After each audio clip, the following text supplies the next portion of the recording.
All right, howdy. So this is the second attempt at this video. I tried an earlier one and screwed it up, but I'm going to zoom out here for a second. This is going to be a demo of the Friedman BE Mini 30-watt solid-state amp. And I'm zooming out so you can get a picture, get an idea of the scale of it. It's sitting on an AC10, which is a 1 by 12 amp, 1 by 10 amp, 1 by 10. And to the left is a Marshall cabinet with it, or not a Marshall, it's actually, it's a Carbon, but it's got 4 V30s in it that I'm running this thing through. And you see some guitars scattered around. There's a Kemper head up there. So you get the idea of what the size of this thing is. It is miniature. It is really tiny. It's got, I'm not gonna go over every feature of it, but it's got gain, volume, bass, middle, treble, presence, all the knobs that Jim Marshall intended on his amps.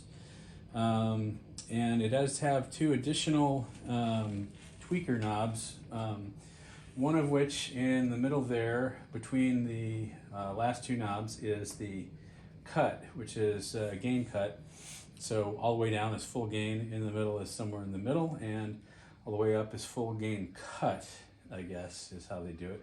But it's the lowest gain setting. That's where I'm using it, and you see that I've only got the gain, which is that last knob on the right, up about 10 o'clock or so, which is more than plenty. I'm playing a Guild Bluesbird with Marshall, with Duncan 59s in it, so just a kind of an ordinarily sort of less polished guitar, a little bit more mellow than a Les Paul.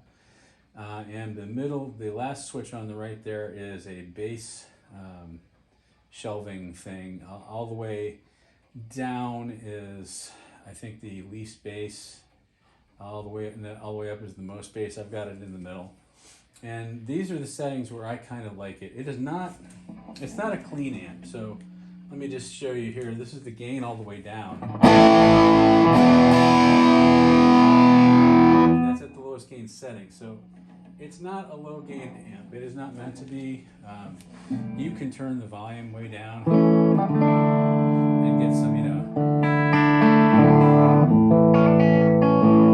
get some cleanish sounding stuff at the beginning of your song, whatever. But this is not the amp for you if you're looking for multi-tonal versatility. It's pretty much just a straight up rock amp. And I apologize, my playing, I got a cut on my pinky finger earlier today, and it's going to probably show up in my playing. That and I don't practice, but I'm just going to kind of give you some rundown of what this thing does in these settings, and with this guitar. If you want to see what all the other settings do, there are plenty of other videos that go through all that, but it's just basically, it's it's a rock amp.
just a real quick spin with one guitar and one set of settings so you can see how it goes. It actually, that's at a good, won't get you kicked out of the apartment volume level right there, which is about 10 o'clock.